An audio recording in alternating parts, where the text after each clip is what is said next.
So when we're researching how to invest in multifamily, we really try to look at which market is a good market. So we know Texas is a good market, and we know Dallas-Fort Worth is a good market to invest in multifamily. But how do we find out where in Dallas-Fort Worth to invest? Yeah, so there's going to be pockets.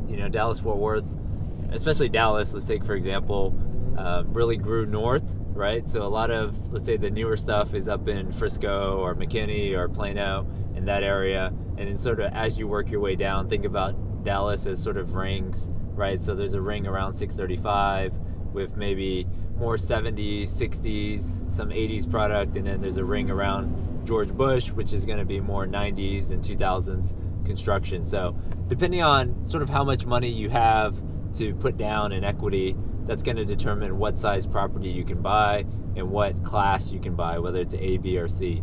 So once you figure out sort of what type of property you want to go after, the size of the property that you can afford, whether as an individual or in a syndication, then that's going to really drive what submarkets you're going to look at, right? So if you're looking for a Class B deal that's only maybe 50 or 60 units, there's only a couple submarkets like Irving or Garland or Carrollton that's going to have something like that.